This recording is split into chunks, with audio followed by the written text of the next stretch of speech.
All right, the Movement Miyagi's back on the show. Shawn, how are you today? My friend, always good to see you. This seems like our annual foray here, or rendezvous, in looking at all things American football, right? Leading up into the American football season with some college football games, I think, on the docket here in the next week or so. And then the NFL, obviously, right on the horizon also. And probably by the time that this episode releases, people will already have their fantasy football lineup set. And maybe we will be able to help them think about that with what they're doing and seeing on that coming week right then off the bat. So I appreciate you having me always for this little kind of a review, but also a preview. It's a whole lot of things all mixed into one, sort of a confluence and constraints. I always look forward to this call, though, nonetheless. Likewise. And this one's going to be unique because we've got some things to review. And like you said, some things to preview, some things that are super, super exciting, which we will definitely get into shortly. But I'm curious. So we were talking off air, and obviously it's going to be football centered. What would you say is your favorite football memory? Is there something that either as a coach or, I don't know, as an athlete, like what's your favorite football memory? Yeah, that's a good question. And one I don't know if you and I have ever chatted about. But I would say the one that was pulled on my heartstrings the most was the one that pops out in my head right off the bat. It was 2017, Teddy Bridgewater coming back from a knee reconstruction, like a full knee reconstruction. He had his knee dislocated in the preseason in the 2016 preseason, and then obviously sat out that full subsequent 2016. Comes back in mid-year just for a singular game, and actually just only a couple of drives in his sort of last time with the Minnesota Vikings in 2017 before moving on to a number of different teams. And obviously he just got signed by the Buccaneers and is still in the league after winning a state championship as a high school football coach last year down at his hometown in Florida. But I remember him coming out against the Cincinnati Bengals. It was later in the season, December-ish. The Minnesota Vikings were already far ahead from the ahead of the Bengals at that time. And when he walked out, it was like the most surreal moment that I had ever witnessed and been a part of in the National Football League, whether it was with athletes that I was working with or athletes that I was just happened to be watching from afar and sort of thought that I got to know, in a certain sense or degree.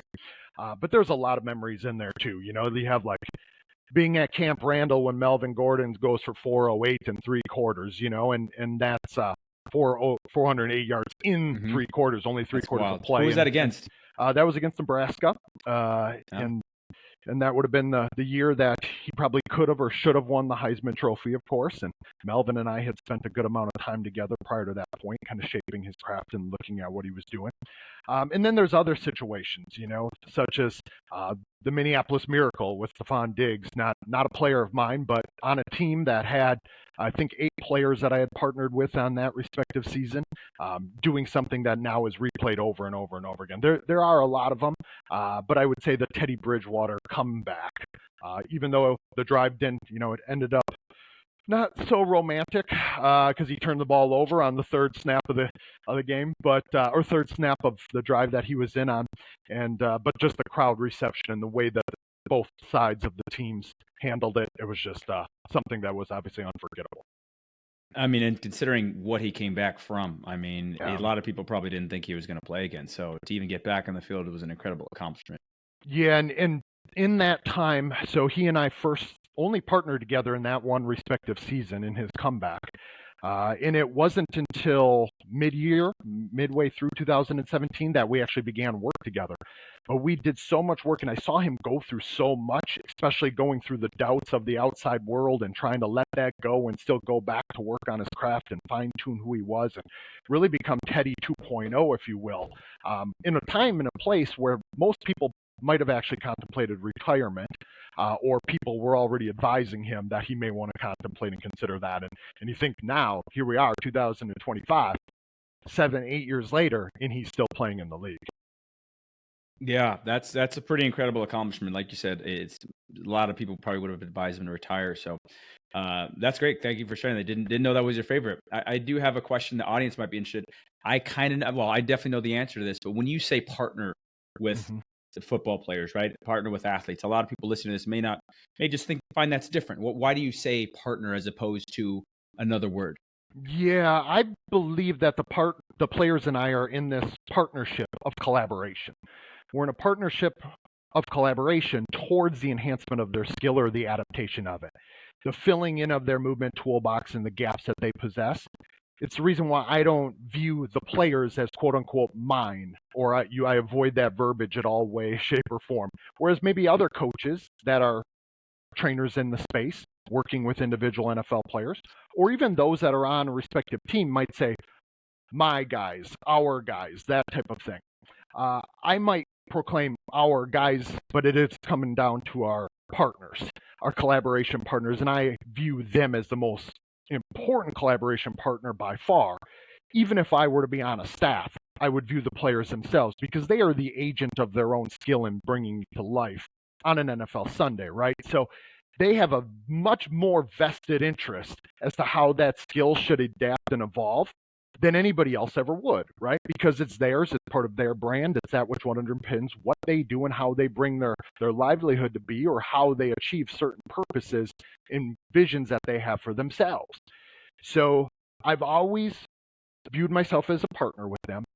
And because of that, there's a mutual reciprocal exchange of ideas, information, how we might practice something, how we might attempt to address or attack something, a specific movement problem, say, for example, or a gap that they might possess in their movement toolbox. But love the question. And I think if more people started viewing themselves and their relationship with their athletes as a partnership, it would change a lot, because in a partnership, there is no dictator. In a partnership, there isn't somebody off to the side, the giver of truth, just telling the other exactly what to do or how to do it, right? In a partnership, it's more about facilitation, it's more about give and take, it's more about the actual relationship that brings some sort of expression to life. And obviously it just so happens to fit very, very well under an ecological dynamics framework then in that way. Yeah, I really like that repositioning. It could be for any sport, doesn't have to be for American football, but it just to me, it speaks to just involving your athletes with the process, like Tyler would say, inviting them to their own party. And speaking of which, every year we doing this now, I don't know how many, 3-4 years, about, your theme. And I think it's really unique that we were kind of having a similar conversation, like off air. You don't do the same thing. You're constantly evolving, just as your athletes are. So what is the theme that you guys, your athletes and yourself, came up with this year? And maybe give us a little background for those that haven't heard this type of episode before. Yeah, really good question, Hob. And obviously kind of picks up where we just left off with the partnership idea to a certain extent or degree, right? Like the theme that we come up with is very, very rarely, and maybe not ever, just created and crafted from me. It came about and emerged from our actual interactions out in the practice and training environment at some point in that annual year. And then when I began to see trends, or when I begin to see trends, it sort of forms this theme for the year that has threads that we pull throughout each and every practice environment that we set up, or even each and every training or practice activity, every problem that we present to the player, but also how we aim to channel their perceptions or intentions. And this year's theme then happens to do that probably better than any other one has before, since I began doing this theme approach, which I think was back in 2016 or 2017, with ideas of adaptability within adaptability. I want to say that was 2017. But this year, 2025, our theme was this idea of Wu Xin, or in Chinese would be translated to no mind. Like a no-mindedness, a mind without mind, if we want to think about it like that, or kind of playing on the words or ideas of repetition without repetition, or adaptability within adaptability. This mind with no mind, where our mind and what we aim to do, maybe our intentions, our aims to act in a given way, aren't so predetermined, are not so rigid, and we are not attached to them for some reason or some shape or form. And it actually emerged because one of the players that I partner with, a player you met, in fact, these last couple of years at the Sport Movement Skill Conference, he's been in our learning environment for 5 or 6 years at this point.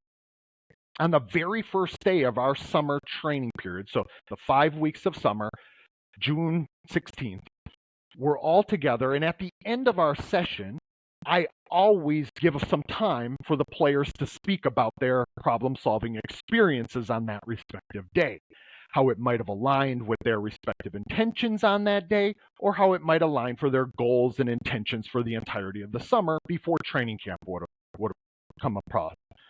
And I think I remember him saying something of the sort, like he volunteered right away, like really eagerly. And you've heard him, you've seen him. He's a pretty confident kid. But nonetheless, like he just jumped right in. Like, I got something to share. And he's like, Shawn, I need you to put your earmuffs on.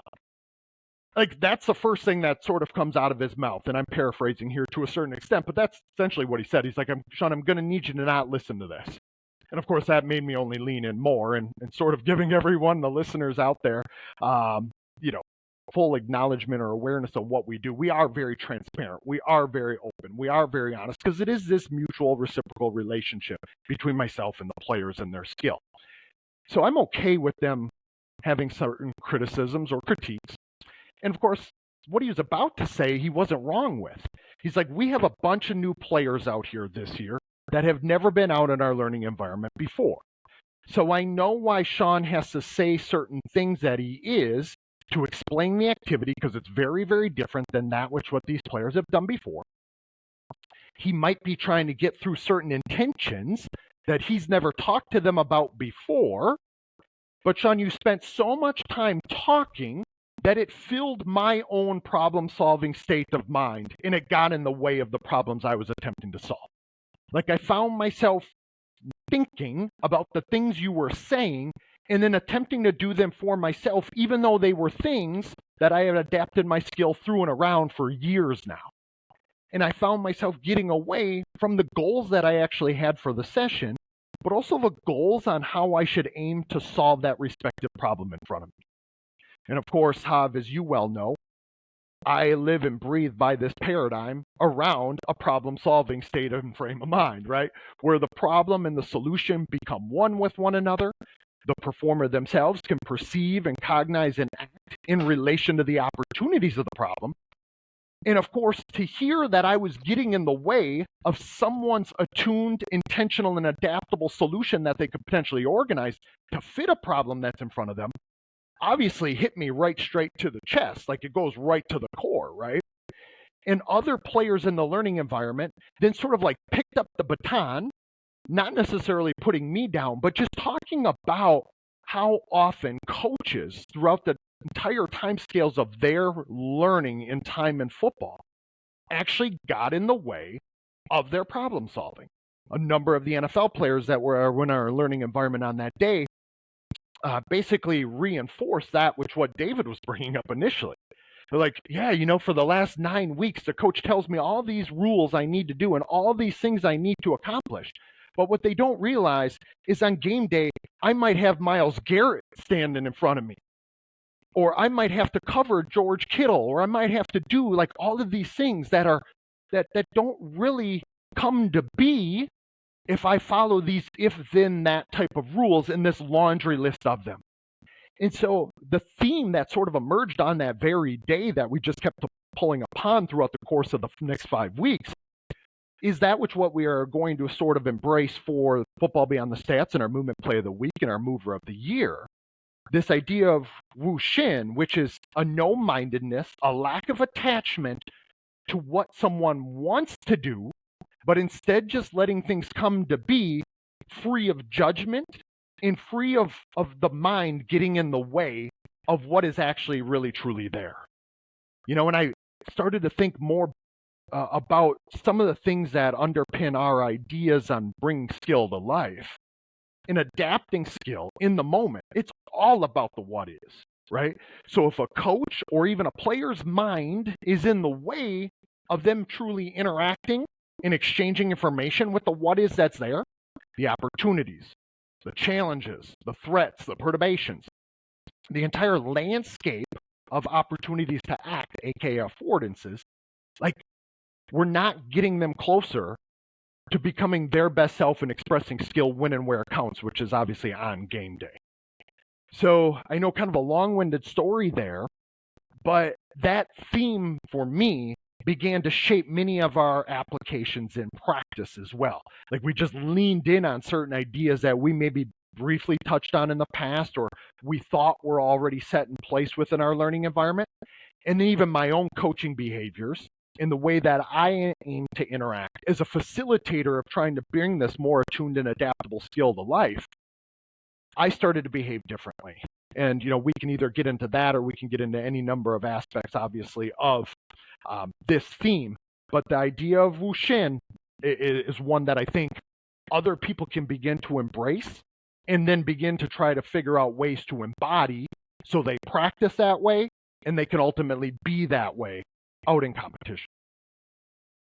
Obviously, that like you said, that was a long answer, but I'm glad you unpacked it to that degree. I'd like to follow up with, as an athlete, right? If you're an athlete, and obviously we want to aim to move potentially in a certain way. We want to have intentions, but is there a point when it becomes too rigid, when an athlete is going there and thinking? I could be totally butchering this, but I think you might have mentioned Barry Sanders was interviewed, and maybe he talked about his mind kind of going off. You know what I mean? Like, what is that from the athlete's perspective? You can kind of articulate that.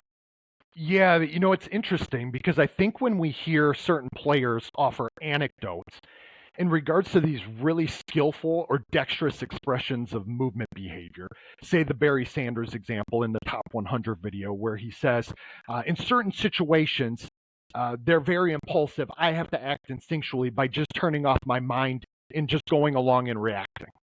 And what he's saying when he says react, he means to perceive and act sensitively and adaptively. Like if we really want to put words into Barry's mouth, when he says react there, and he's talking about no two plays are ever the same, and you never know once a ball is snapped, even though the offense and the defense have their respective tactical strategies and plans in mind, right? Like they have their play called, they have their responsibilities, they have their tactics that they're going to attempt to employ in overcoming the opposition. But Barry's saying right off the bat, you don't know what's going to happen when the ball is snapped. Anything can happen. So to do so, in order to find a functional fit to the movement problems that are there, that are often variable, chaotic, complex, emergent, no two problems ever the same, no two solutions will be the same. So I should just let my mind turn off and attempt to just react, to act more instinctually, if we think of it like that. And when I say the words instinct, I don't mean from a genetic standpoint per se. Instinct for me in this case is just trusting in what's in your movement toolbox and not being attached to already having the strategy ready to employ, as coaches have told us that the greatest of all time do, which is an anecdote I don't really know exactly where it came from. Because we can watch somebody who has obvious tremendous knowledge of or within a certain context. And somehow we have to assign some sort of knowledge about. Like Payton Manning was able to bring this to life because he was so uber cerebral. He had such a high football IQ. That's how he's able to act this way in context. I think that's really missing a little bit of the details. And when I say a little bit of the details, I mean a whole lot of details as to how many experiences he's had on field, coordinating, controlling, and organizing his movement behavior to bring this certain skill to life. Completing the ball to Marvin Harrison, knowing when to audible, because he's feeling and interacting with the energy of the defense, if we want to think about it like that in sort of a martial arts type of fashion, right? That it isn't just up there with some sort of cerebral top-down process, as it would be traditionally conveyed. The anecdotes from players, the ones that I just gave with Barry, and I can send you the video so you could always include it in the show notes as well. Like taking the words right out of the horse's mouth. Barry Sanders. I know there's one from Walter Payton when he talks about being in the zone or having and being in this place and space of flow. Right? There's one from Tony Gonzalez, arguably the greatest tight end to have ever played the game, not named Rob Gronkowski. That you are able to bring these things to life over and over and over again, not through happenstance, not through circumstance, but instead because of the way you intentionally approach your practice and your craft. And we tried to do that on a daily basis this year because I kept pointing them back to that anecdote. In fact, I shared that same Barry video that we're referring to a few times in our NFL player group chat. because I wanted them to realize, like, here we have arguably the most dexterous mover to have ever done it. And he's telling you, don't let your mind get in the way. Like, if we really read between the lines here, that's what Barry is saying. Don't let your mind get in the way. It's not saying that cognitive processes are not important. But I think it actually begins to speak to the intertwined, interwoven nature of perceptions, cognitions, and actions and how they flow together. And the more tightly coupled they can become, the more inseparable they are. So your cognitions, your mind, if you will, just becomes such a finely tuned, intertwined, interwoven, and entangled relation to what your eyes are picking up, what you might be feeling, what you could be hearing, how your body moves, and what type of adaptability of actions you're going to organize. Like, all of that goes together, so that no-mindedness, or that mind without mind, just means don't have such a fixed intention or an attachment to some sort of movement strategy or some sort of movement outcome for that matter. Don't go into the problem in that frame and state of mind. And the more that we can just be present with the what is, the more likely it is that we're going to become more attuned, intentional, and adaptable around the openings that are really, truly there. I'm glad you waded into the waters of cognition there, because I think, like, it's maybe people that are listening to this and think, well, is Shawn speaking to this idea of, is it just automated? Like, are they just pressing the B button? Which I know that's not what you're saying. You clearly articulated that. And I think it's always an interesting topic of, like, what is an athlete, what's happening, right? As they're experiencing, as it's unfolding, as they're connecting and receiving information. And the most skilled athletes, what is happening with someone like Barry Sanders? So obviously I'm not in their shoes, but it is interesting to hear that and explain it the way you just did. Yeah, and I think when we hear those anecdotes, they begin to align much more closely to that, which what I hear from players also. That when they are feeling free, things come easier. When they are feeling like they can dip into their movement toolbox or explore and search the environment, they find new and or variable and or adaptable movement solutions to fit that respective problem, just because their sensitivity improves. But also, you remove that barrier of the coach getting in the way of their problem solving. Again, that was probably the thing that hit me the deepest with that, which what David said on that respective day. Like, when he said, what Shawn's words were saying to the rest of you was getting in the way of my problem solving. And he's basically saying, like, I need you to shut up sometimes, or I need to not listen to what it is that you have to say. Now, not everybody's message should be the same either, right? Like, I'm very intentional about what I'm saying to each and every respective player. But that actually related, in David's words, actually related to how I began to behave and interact to start the day every single day. Like, I'd go up to each one of them individually and speak to them about their intentions. We might have a big global intention for the whole group. Maybe today is about exploration and search for new informational details about the problems that you're facing. Big global intention that we might be able to audit our practice activities and the behaviors that the players showed later and after the fact. Very global intentions that apply to all.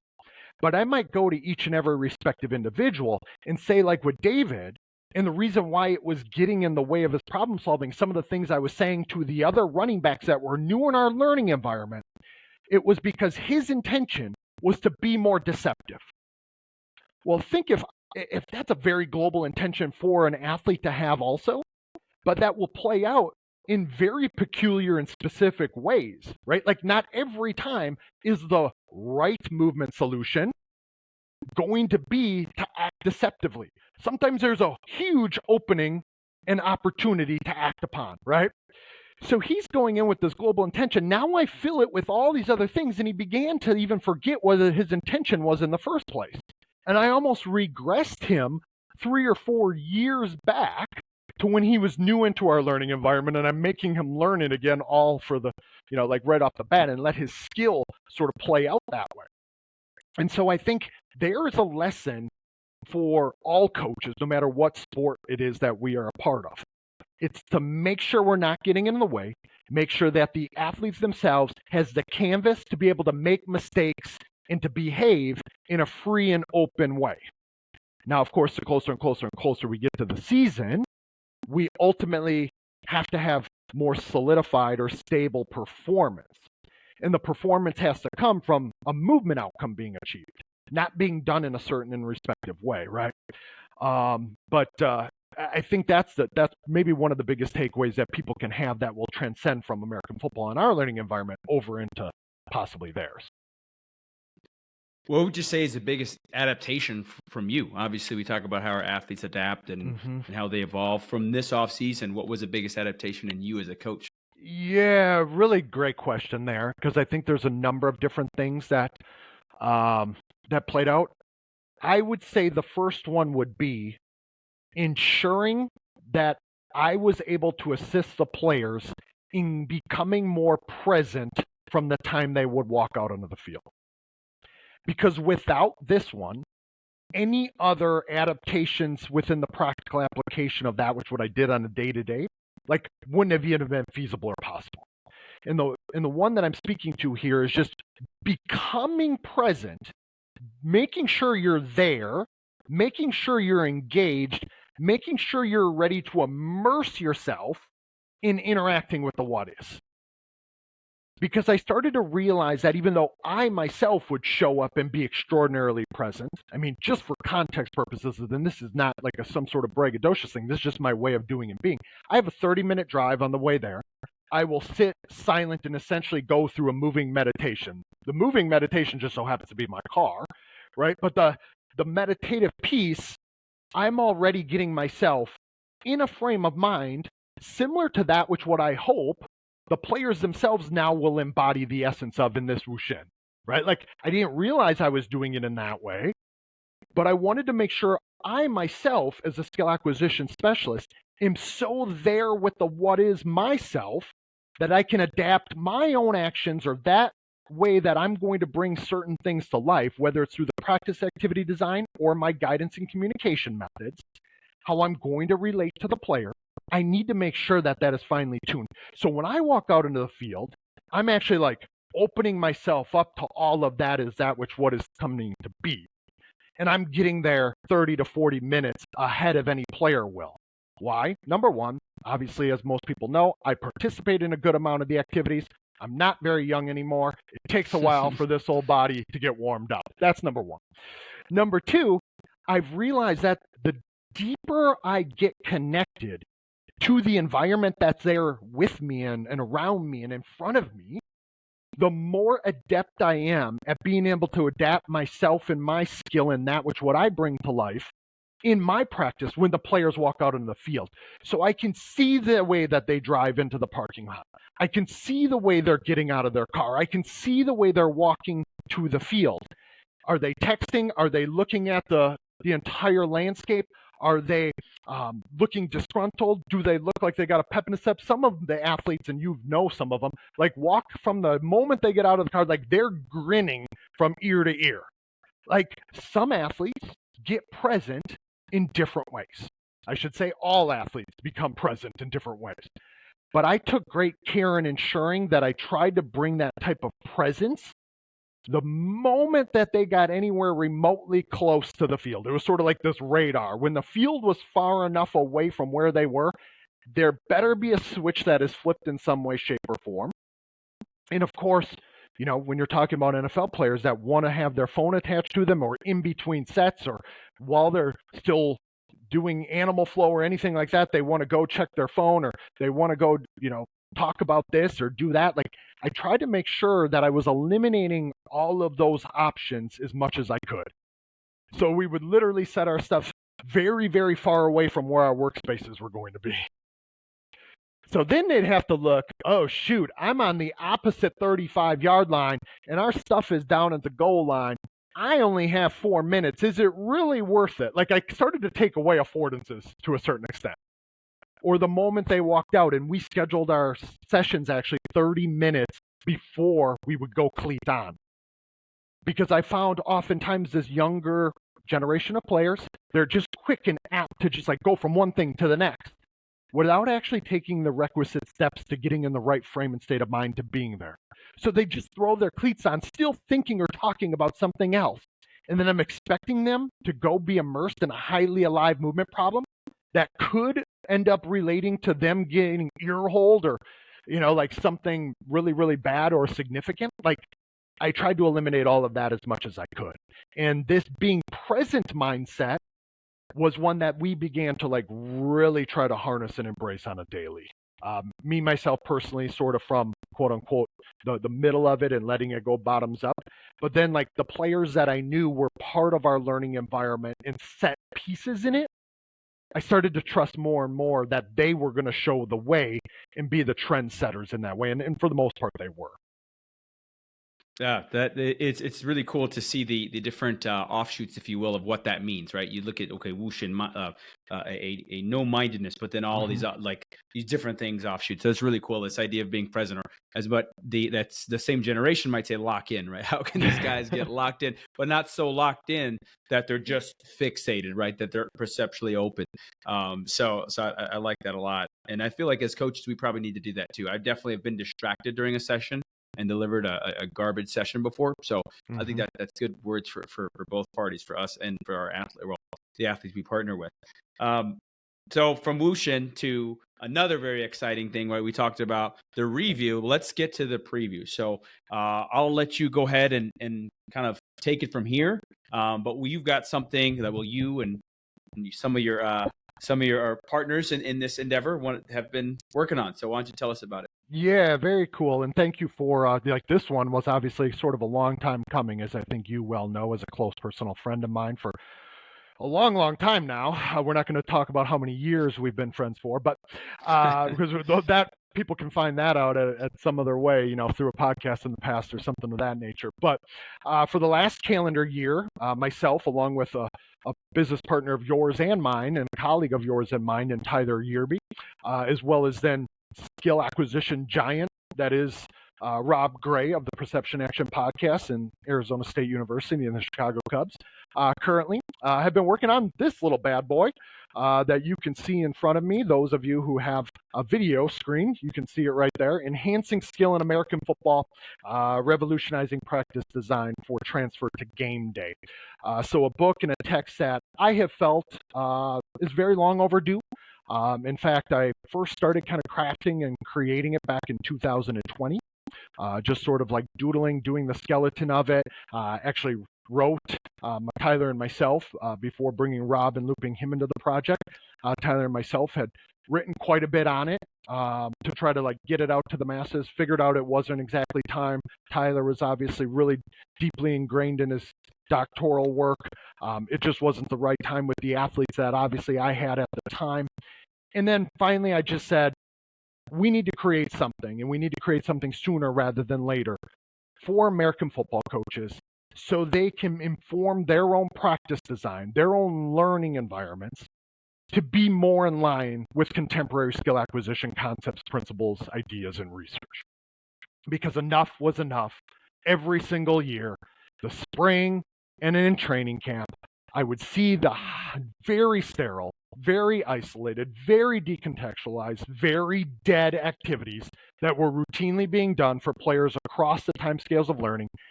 And I just figured out something needed to be done. And this bad boy ended up being the resolution to that. So it's something that come September 1 will be released to the football masses. Now, I certainly wish we would have been able to get it out probably 2-ish months earlier. That's for both selfish reasons. The sooner the better, of course, to be able to let the rest of the world kind of interact with the ideas and get locked in with them. But then also for football coaches to be able to bring them to life in shaping their own practices and craft. But nonetheless, the universe works in mysterious ways, and things happen at the right time and in the right way. So September 1 on Amazon, everyone will be able to find Enhancing Skill in American Football. Well, first off, congratulations. I've already told you this personally, but congratulations on record here. Just, I know how hard and the dedication you put into everything you do. And this is pretty much like a culmination, right? This is like all the years, all the mistakes, all the wins, all the losses put into a book. So that's pretty incredible, man. Like, There's nothing like it, as far as I know. So to be the first person really in the category for American football, to bring contemporary skill acquisition principles to life is really, really cool, man. Obviously, everybody, we'll put the link in the show notes, but what is, maybe without saying everything, what is a theme or a theme that you'd like to discuss that is very present in this book that you've been working on? Yeah, I don't think it'll come as a shock or surprise that what I've talked about in previous episodes of the Adaptable Athlete Podcast, as well as even some of that what we talked about today, in that what essentially creates the form of life that is Shawn Myszka and the movement Miyagi and what I do, right, is this idea of movement behavior as a problem-solving activity. If there were one theme, one golden thread, as Keith Davids would say, that can be pulled from chapter 1 in the very first words down through the end of the book, where there's NFL players who are speaking about their experiences with the ideas. Like from page 1, line 1, to last line on page 260. Like from there to there, everything is really oriented around problem solving. How, as coaches, we facilitate more skillful and functional and adaptable and authentic problem solving for the players we work with. How can we create a learning environment that brings that to be? But also how we guide, how we communicate, how we instruct, how we offer feedback, how we even attack things like film analysis is all oriented around this problem solver paradigm.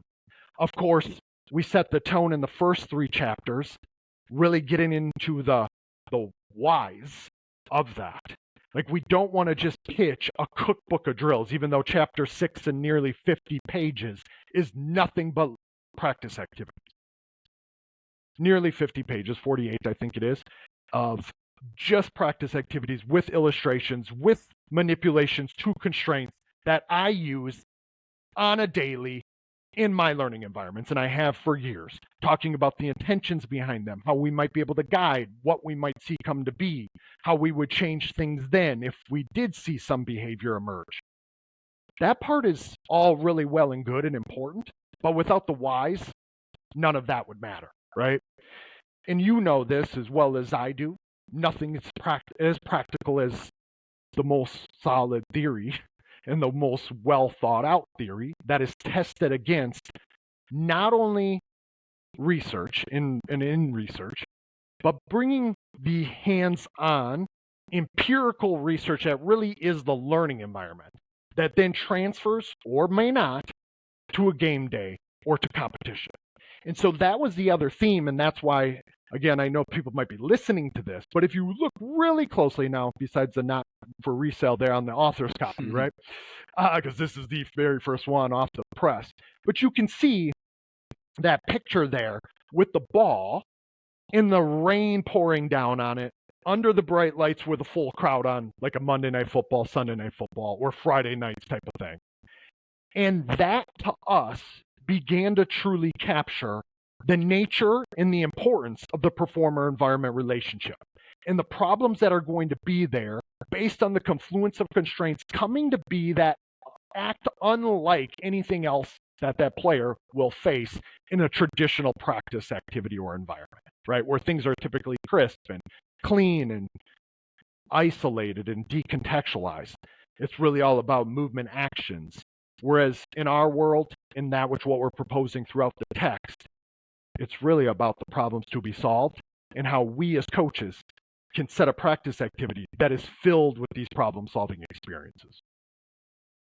Yeah, it sounds like you put a little bit of everything in there, right? You got the theory, and then which if anybody that knows you, you don't exactly talk about the activities that you do. So to put 48 pages of theirs is pretty incredible. If there was one thing, and maybe you've said it already, but one thing you like a coach who picks up this book to get out of reading it and their experience reading it, what would that be? I would say something that we spoke about a little earlier in regards to this idea of collaboration or partnering with players.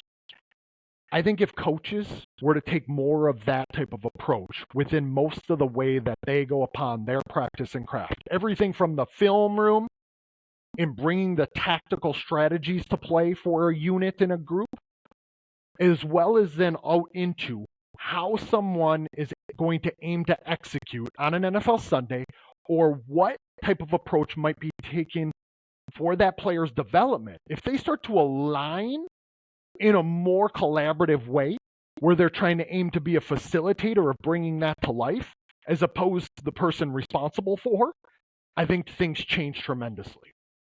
And that's why we often, and I do as well, and you know this, I view myself as a facilitator of that movement skill, but I do so predominantly through setting problems, right? Like I want to create a canvas and an environment that allows Wu Xin to show, right?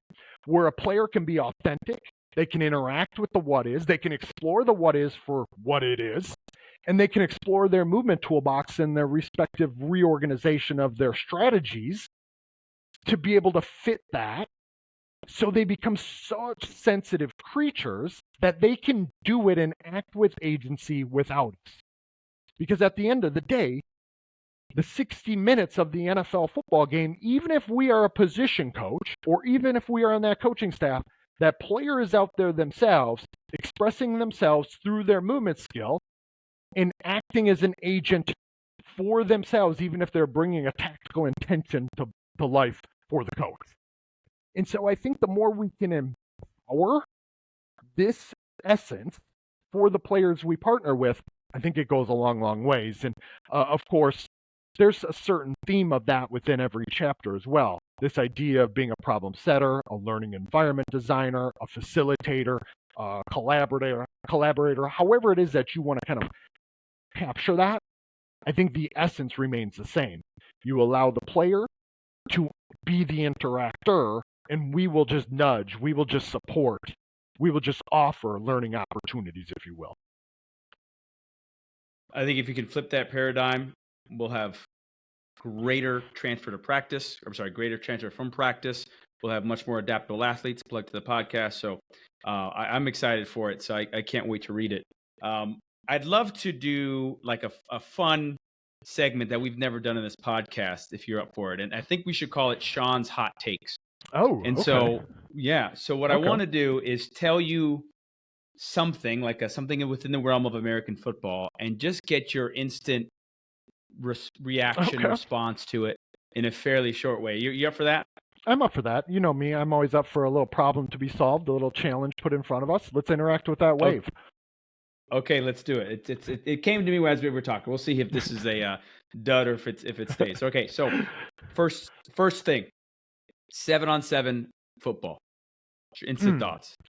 Instant thoughts are, as long as we know what our intention is for the activity, it can be tremendous. I think where we run into issues is that when coaches or players themselves act as though the 7-on-7 is the means to the end itself, as opposed to just a means to end of something else, such as potentially transfer to game day in an 11v11 where physical contact is involved. And part of that, which is offered in the landscape of opportunities, is removed as it was in 7-on-7. So I think as long as we know what our intention is, number one, and number two, we check it back to the competitive environment. If it's for more flag football, or if it's for 7-on-7, then have at it. We want to see this big expression of skill. That's the game we're checking it back to. But if it's for preparation for 11v11 tackle football, we got to make sure that the behaviors that are unfolding in that 7v7 practice or game are going to then transfer positively over to the 11v11. Well done, man. That was concise. Much shorter than I thought it was going to be. That's great. That's great. Yeah. I didn't even look at the clock. All right. Next one. The NFL Combine. Of course, you say that. You say that with a snicker and a snark, for very good reason. Obviously, I think it's complete bullshit. I think the only thing productive that the NFL Combine is for is to get the dog and pony show, to get the circus that is the NFL in late February together to bring eyes and viewership there.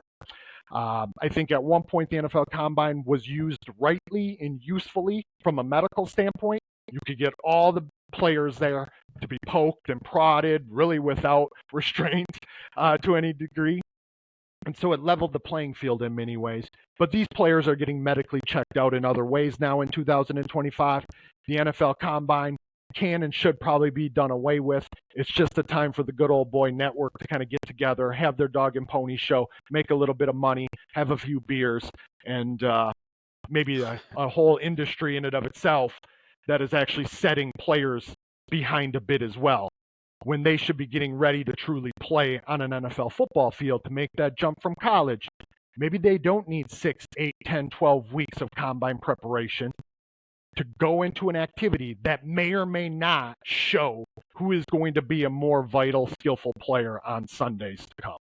So obviously I could go on, but I do eventually want to get a National Football League job as well.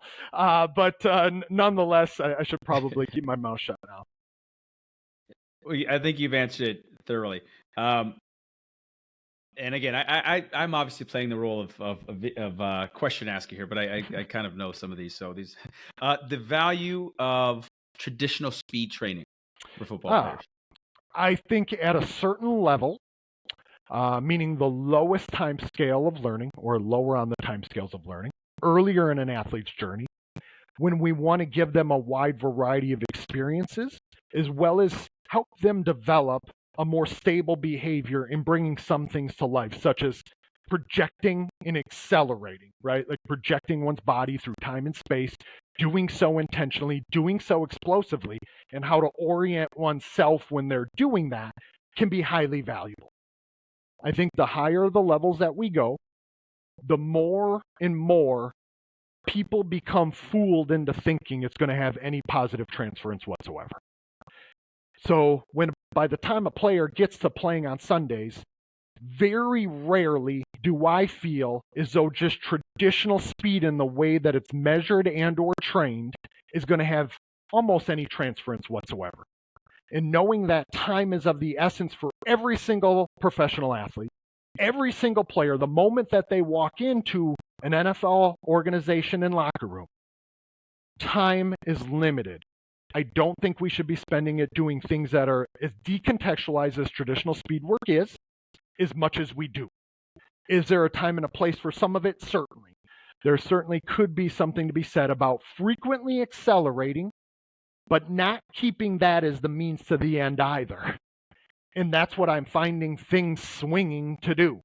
The whole track mentality, track first mentality. If they're good at track, they're almost certainly going to be good at football. If they're get better on a track or doing things that track athletes do that will carry over and transcend into an American football field, I think it's just a way for a lot of people to make a lot of money, unfortunately.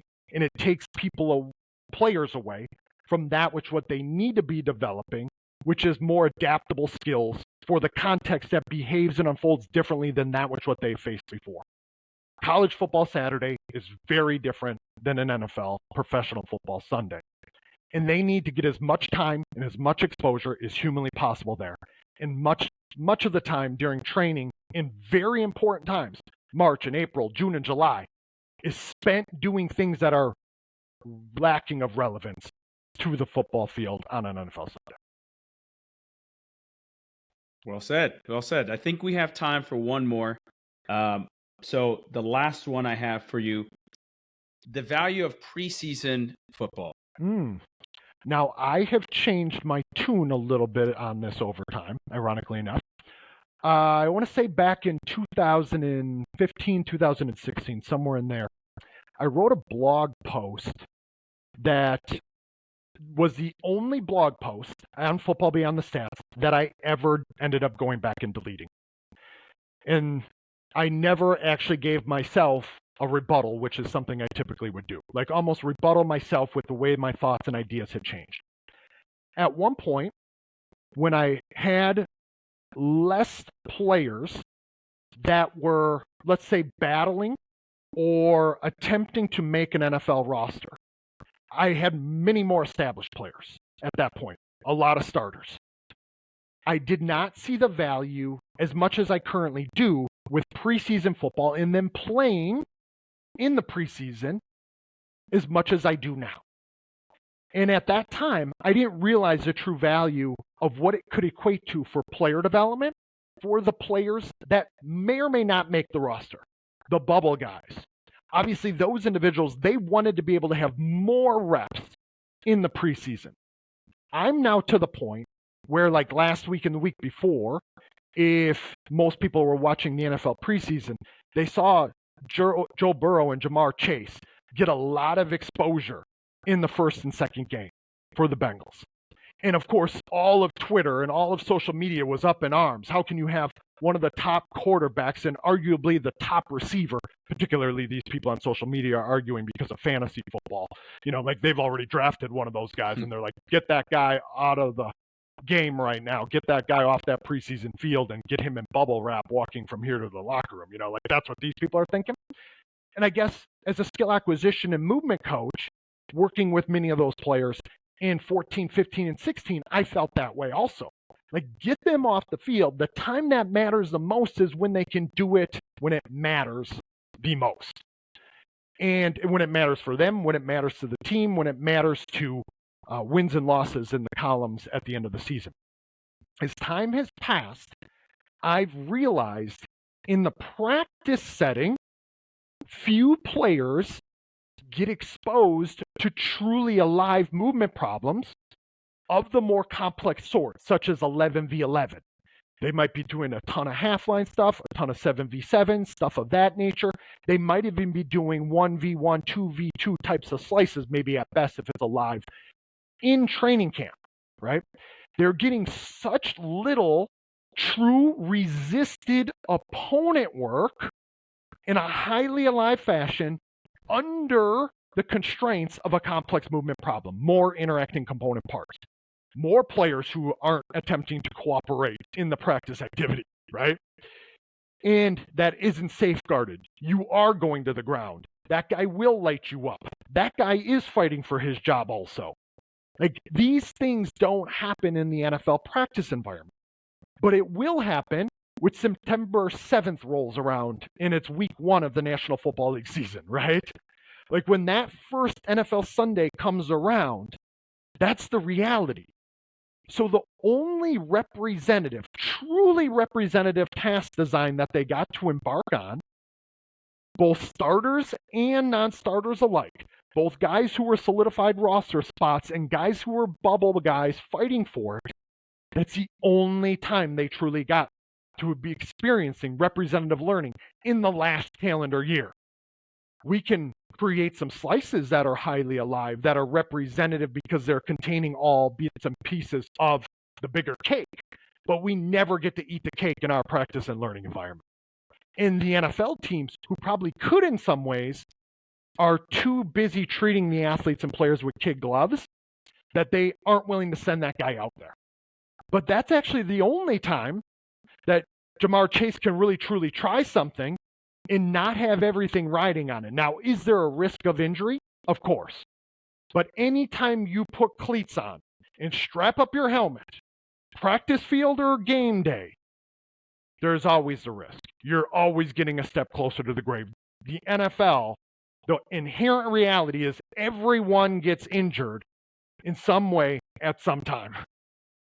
Point, period, blank, no matter how we prepare. Right now, what we want to do is make an athlete more resilient to it. But one of the ways to make them more resilient to some of those things too is to have them face those live bullets. Where again, consequences, yes, injury, but the other consequences, failure really isn't that big of a consequence for those types of guys at that time either. So I think it's the only time we really give them that.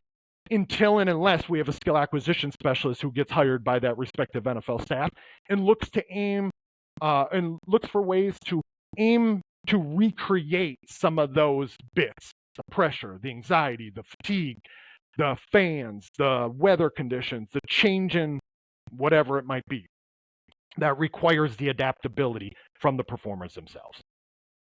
Yeah, I mean, I'm not to get off into a tangent because it'd be a whole other podcast, but I think there's something about right now we have all this data available to us and obviously wellness and readiness, but it's like you either have where they do nothing for practice, and then it's the game, and that Mhm. I feel like you can somewhere surfing the middle of that, level of representativeness and intensity. I mean, I think it would make sense because right now, obviously, there are injury issues in a lot of sports, and Mhm. so I tend to agree with you there. So, well, Shawn, thank you for participating in the first ever Shawn's Hot Takes. I think you did great constraining yourself and not going off on too many tangents. So, well done, sir.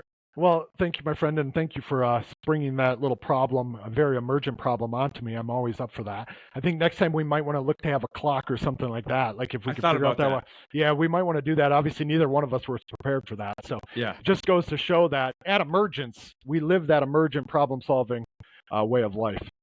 that's right. And last thing, where can people find your book? Where can they get their hands on it? Well, it will be housed and published through Amazon, so it will be readily available as of midnight Central Standard Time on September 1st, 2025. Will be found exclusively on Amazon right away. We probably will obviously end up having it on emergence to be able to send out with packages with other things. But for the time being, it will be found on Amazon. Obviously, I'll continue to share things as I know Rob and Tyler will also as the book release gets closer and closer. And then when the book is released, of course, when maybe people will be listening to this, hopefully you'll be able to find bits and pieces that pique your interest enough where you can see themes and messages that resonate for you that would actually make the rest of the book that much more beneficial and hopefully fruitful for who you are as a coach and who you are as a practitioner in football or outside of it. We wrote it obviously all geared towards American football with American football examples, but much to the point that we made earlier, I do believe that it does and can transcend across sports if you read it with an empty cup and take at it with an open mind. Absolutely, and we'll link to that in the show notes. And like you just said, you don't have to be an American football coach basically to read this. Alex Harama's book, "I Don't Coach Basketball," and I have that and I've read that. So I mean, this will be definitely something that will be a tremendous resource for coaches who want to create more adaptable athletes. It's the second time I've said that in this episode, that phrase. So I'm excited for it. Congratulations again, Shawn. Thank you for coming on, man. I appreciate you as always. Yeah, the feeling is mutual, my friend. I always appreciate you, your friendship, and our shared mentorship that we have within one another. And this call is annually one of my favorites. And next time I'm going to be looking forward to Shawn's hot takes a little bit more. I'll have myself. Timer. Yeah. Wu Xin, my friend. Wu Xin.